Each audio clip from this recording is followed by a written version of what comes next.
नमस्कार मित्रों, स्वागत है आपका हमारे इस YouTube चैनल में। और आज हम बात करेंगे महाग्रह शनि देव के महागोचर 2022 के संबंध में।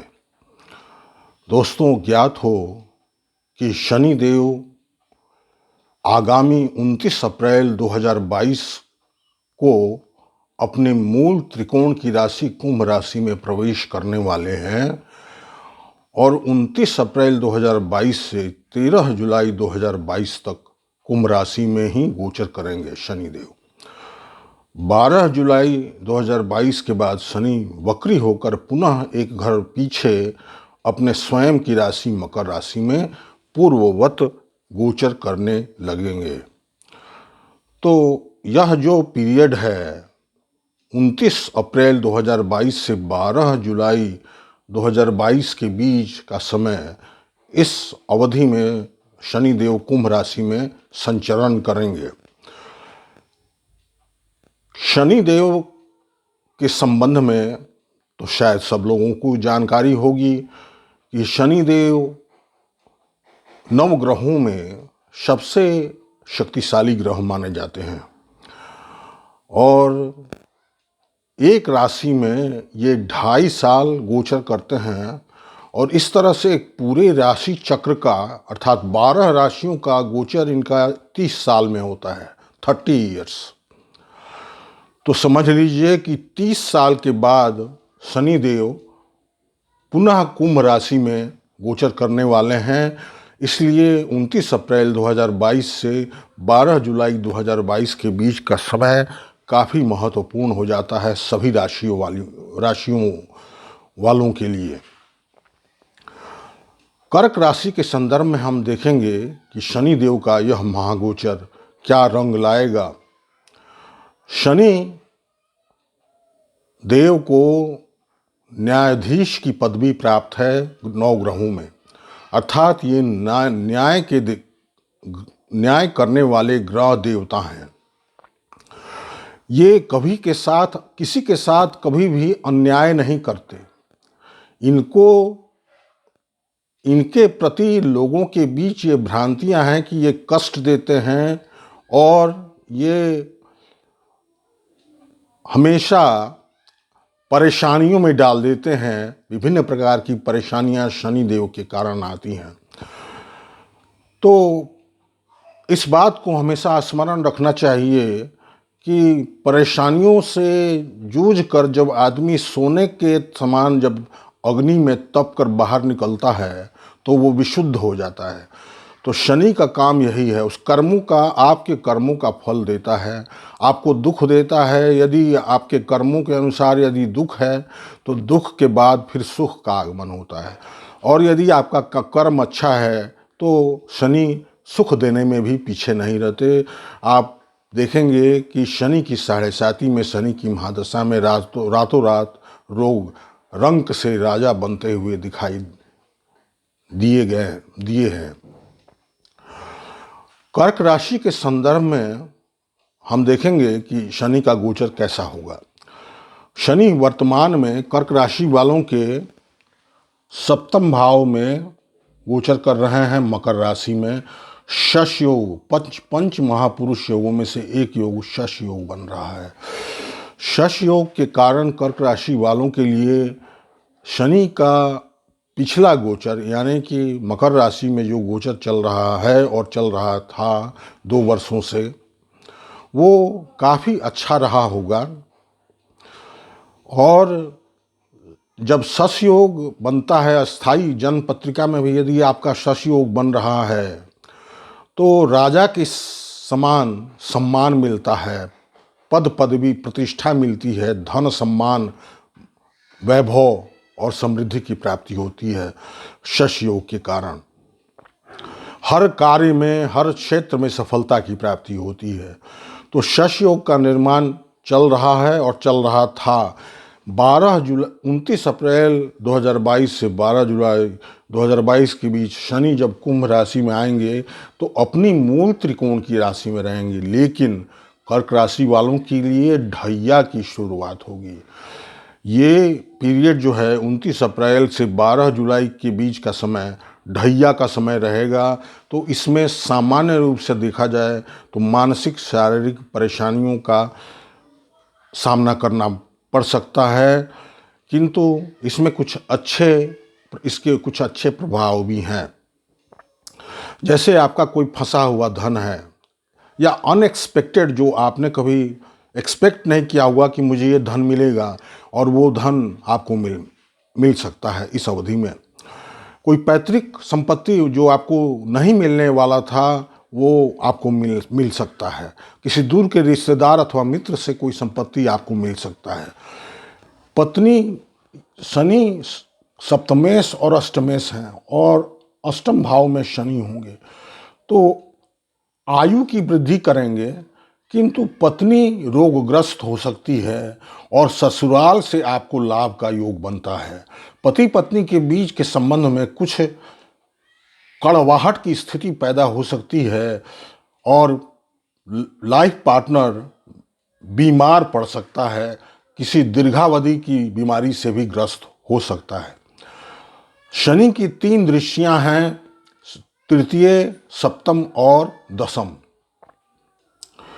शनि की तीसरी दृष्टि नीच राशि पर पड़ेगी, दशम भाव पर, और 13 अप्रैल को राहु यहाँ गोचर कर चुके रहेंगे और 12 अप्रैल को राहु यहाँ गोचर कर चुके रहेंगे और गुरुदेव बृहस्पति 13 अप्रैल को मीन राशि में गोचर कर चुके रहेंगे, जो कि शनि का जो बुरा प्रभाव होगा, जो ढैया के स्थिति के कारण जो बुरा प्रभाव पड़ेगा कर्क राशि वालों पर, तो गुरु की जो स्थिति होगी 13 अप्रैल के बाद से वर्षांत तक, 2022 में वर्षांत तक, वो इतनी सुदृढ़ और मजबूत होगी कि राहु और शनि के कारण जो परेशानियां उत्पन्न हो सकती हैं उसमें काफ़ी कुछ कमी लाएंगे गुरुदेव बृहस्पति। और इस चीज़ को आपको ध्यान रखना है कि शनि की ढैया अवश्य शुरू होगी, चलेगी, किंतु शनि अपने मूल त्रिकोण की राशि में रहेंगे।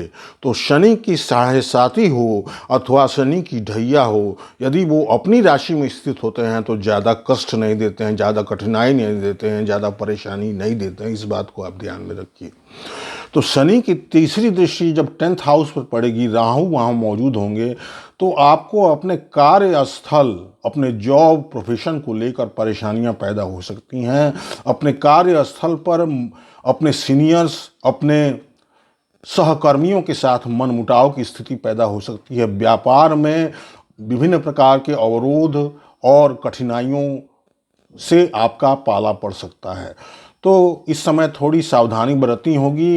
यह 2 महीने, सवा 2 महीने का समय आपको किसी तरह से गुजार लेना है। उसके बाद शनि पुनः वक्री होकर जब मकर राशि में आ जाएंगे और वर्षांत तक मकर राशि में ही गोचर करेंगे, तो शश योग का पुनः निर्माण होगा और इस तरह से कर्क राशि वालों के लिए पुनः अच्छे दिन आ जाएंगे।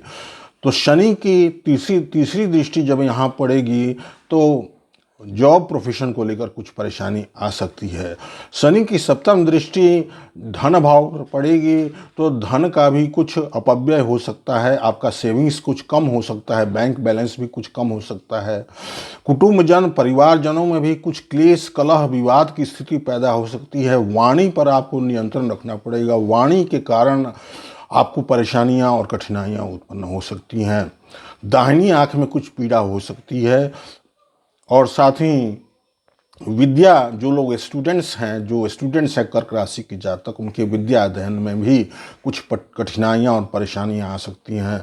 दशम दृष्टि पंचम भाव पर होगी तो संतान को लेकर कुछ परेशानी हो सकती है, परेशानी उत्पन्न हो सकती है। लेकिन लॉटरी, सट्टेबाजी और स्टॉक मार्केट में आपको ज़बरदस्त सफलता मिलेगी। आकस्मिक धन लाभ की प्राप्ति का योग बन रहा है।